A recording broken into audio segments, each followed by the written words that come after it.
Bismillah, Alhamdulillah, jumpa kembali. Let's enjoy! Sosok wanita yang patut dikenang dan diteladani sepanjang masa adalah Fatimah binti Rasulullah SAW. Fatimah menjadi contoh bagi muslimah untuk senantiasa berpikir bagaimana seharusnya wanita menjalani hidup. Kehidupan Fatimah binti Rasulullah SAW yang penuh dengan perjuangan di samping Rasulullah SAW patut kita teladani. Dialah penghulu para wanita yang bergelar Az-Zahra, sebuah gelar yang disematkan sendiri oleh ayahnya. Gelar tersebut diberikan oleh Rasulullah SAW karena Fatimah merupakan bunga kebahagiaan bagi kehidupan Rasulullah SAW. Fatimah Az-Zahra dilahirkan pada hari Jumat 20 Jumadil Akhir, 5 tahun sebelum ayahandanya diangkat menjadi Rasul. Kelahiran Fatimah disambut gembira oleh Rasulullah dan istrinya, Khadijah. Masa kecil Fatimah dilaluinya dengan penuh riang. Namun, ia juga kerap kali merasakan penderitaan ayah dan ibunya yang mengalami banyak siksaan dari kaum kafir Quraisy. Dan dalam usia yang masih kanak-kanak, ia melihat dan menyaksikan sendiri perlakuan keji kaum kafir Quraisy kepada ayahandanya, sehingga seringkali pipinya basah oleh linangan air mata karena melihat penderitaan yang dialami ayahnya. Kesedihannya bertambah saat dirinya berusia 5 tahun. Ia ditinggal wafat ibunya untuk selamanya. Sejak kepergian ibunya, tidak secara langsung Fatimah bisa menggantikan tempat ibunya dalam melayani, membantu dan membela Rasulullah SAW. Fatimah Az-Zahra memiliki kepribadian yang sabar, penyayang dan tidak pernah melihat ataupun dilihat lelaki yang bukan mahramnya. Rasulullah SAW sendiri pernah menyebut Fatimah seperti bidadari. Fatimah adalah perempuan yang tegar, baik dan berhati lembut. Sebagai seorang anak, ia sangat berbakti kepada ayahnya. Sejak ditinggal ibunya dan dia mulai beranjak dewasa, Fatimah lah yang mengurus Rasulullah bahkan sampai beliau menikah lagi. Fatimah menjadi orang yang paling bersedih ketika Rasulullah dipanggil menghadap Sang Khalik. Namun, dia juga menjadi wanita yang paling bahagia karena sepeninggal Rasulullah, Fatimah lah yang pertama kali akan menyusul Rasulullah SAW ke syurga. Sejak kecil, Fatimah melewati hari-harinya bersama Ali bin Abi Thalib, lelaki yang kelak akan menjadi suaminya. Hingga menjelang remaja, tumbuhlah rasa cinta Ali kepada Fatimah. Hatinya dipenuhi keinginan untuk selalu berada di samping Fatimah. Namun, Ali berusaha untuk selalu menjaga hatinya. Ia pendam rasa cinta itu bertahun-tahun. Ia simpan rasa itu jauh di dalam lubuk hatinya. Bahkan, Fatimah pun tidak pernah tahu akan hal itu. Hingga ketika Ali telah tumbuh dewasa dan telah siap untuk menikah, maka Ali pun berniat menghadap Rasulullah dengan tujuan ingin melamar putri Rasulullah yang tak lain adalah Fatimah, seorang perempuan yang telah lama ia kagumi. Namun sayangnya, niat Ali telah didahului oleh Abu Bakar yang terlebih dahulu melamar Fatimah. Ali pun harus ikhlas bahwa cintanya selama ini berakhir pupus. Apalagi, Abu Bakar adalah sahabat setia Rasulullah yang terkenal soleh. Namun, Rasulullah SAW hanya diam ketika Abu Bakar melamar putri beliau. Maksudnya, Rasulullah menolak secara halus lamaran Abu Bakar. Ali pun senang karena masih merasa memiliki kesempatan melamar Fatimah. Maka, Ali pun bergegas ingin segera melamar Fatimah sebelum didahului oleh orang lain. Tapi sungguh sayang sekali, lagi-lagi Ali didahului oleh Umar. Lagi-lagi hati Ali tersayat. Ali sangat bersedih. Ia merasa tak ada harapan lagi. Namun, lagi-lagi Rasulullah SAW juga tidak berkenan untuk menerima lamaran Umar untuk Fatimah. Kepada mereka beliau berkata, "Saya menunggu keputusan wahyu dalam urusan Fatimah."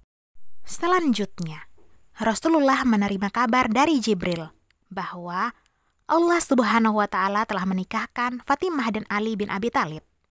Tak lama setelah itu, Ali datang menghadap Rasulullah dengan perasaan malu menyelimuti wajahnya untuk meminang Fatimah.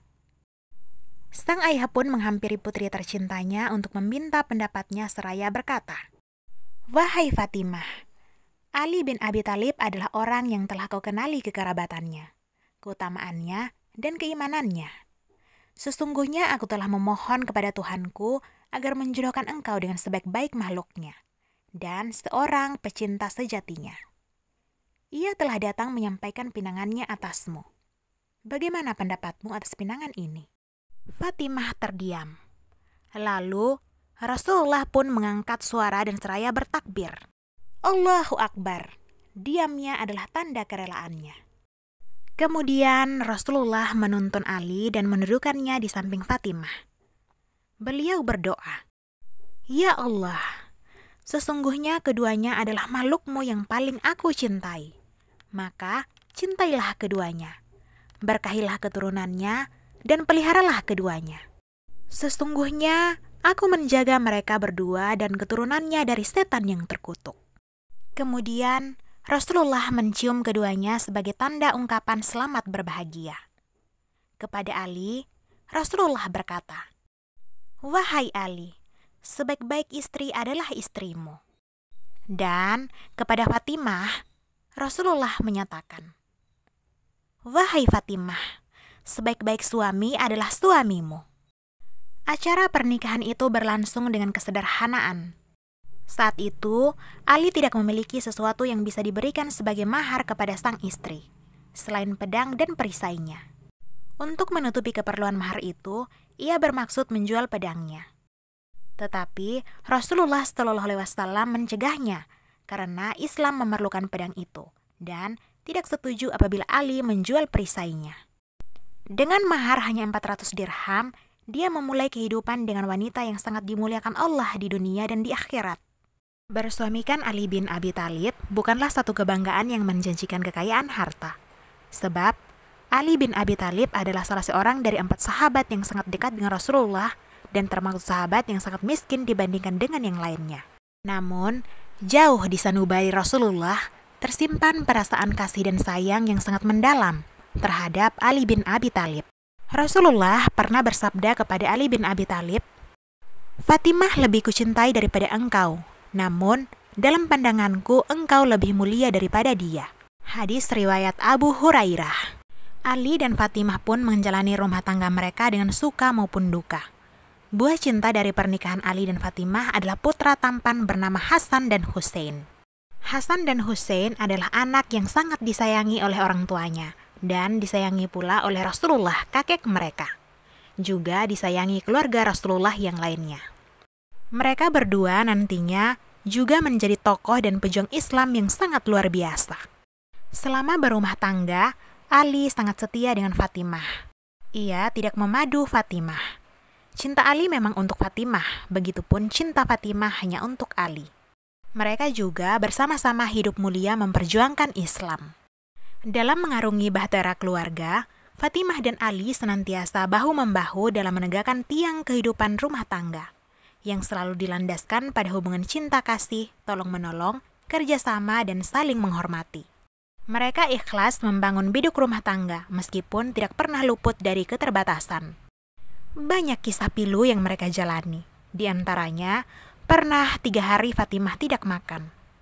Ketika Ali melihatnya pucat, ia berkata, "Ada apa denganmu, Fatimah?" Fatimah menjawab, "Selama 3 hari kami tidak ada makanan apa-apa di rumah." Ali berkata, "Kenapa kamu tidak memberitahu aku?" Kemudian Fatimah menjawab, "Pada malam pertama, ayahku Rasulullah pernah berkata padaku, 'Wahai Fatimah, jika Ali datang membawa sesuatu, makanlah. Jika tidak, jangan kamu minta.'"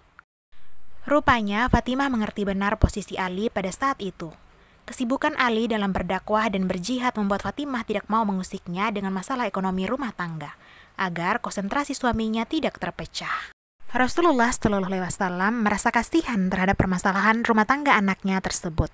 Akan tetapi, beliau sangat tahu sesungguhnya Allah memang menghendaki kesusahan bagi hambanya sewaktu di dunia, untuk memudahkannya di akhirat.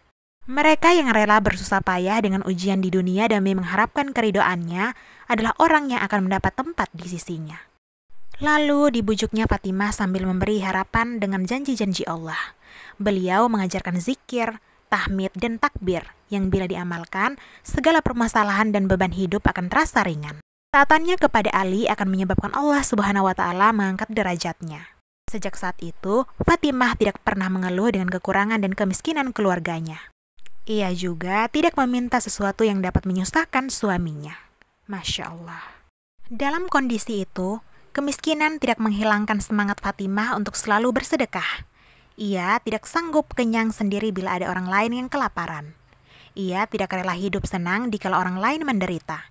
Bahkan, dia tidak pernah membiarkan pengemis melangkah dari pintu rumahnya tanpa memberi sesuatu meski dirinya sendiri sering kelaparan.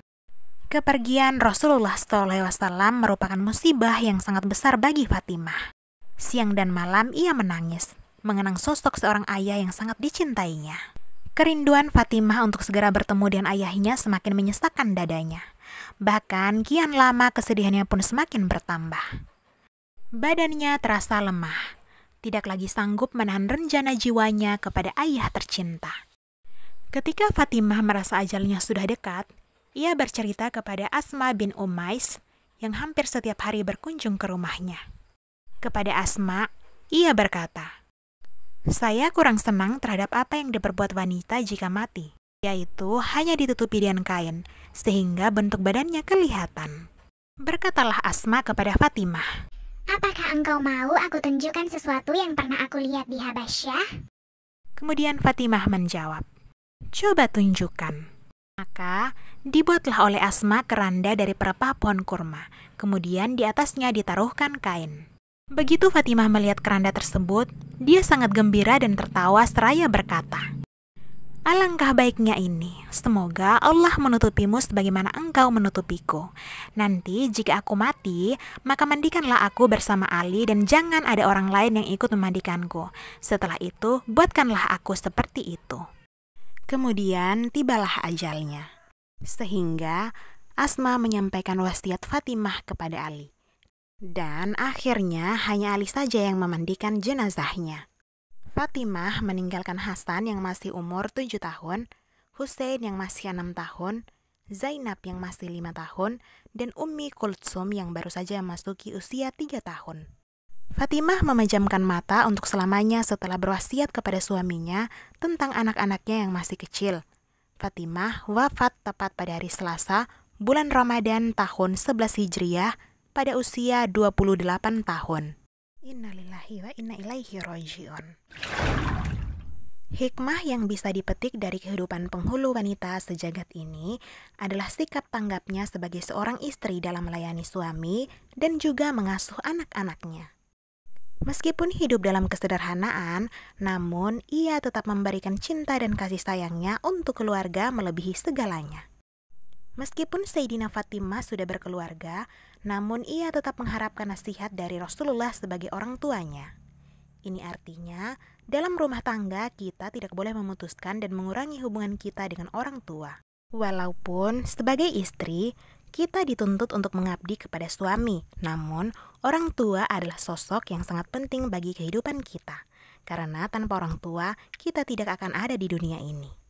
Semoga keteladanan ini bisa kita wujudkan dalam rumah tangga kita, khususnya kaum muslimin, supaya rumah tangga yang kita bina bisa menjadi keluarga bahagia, sebagaimana bahagia yang dirasakan oleh Fatimah Az-Zahra. Fatimah Az-Zahra sebagai wanita penghulu syurga. Masya Allah. Demikianlah. Semoga bermanfaat.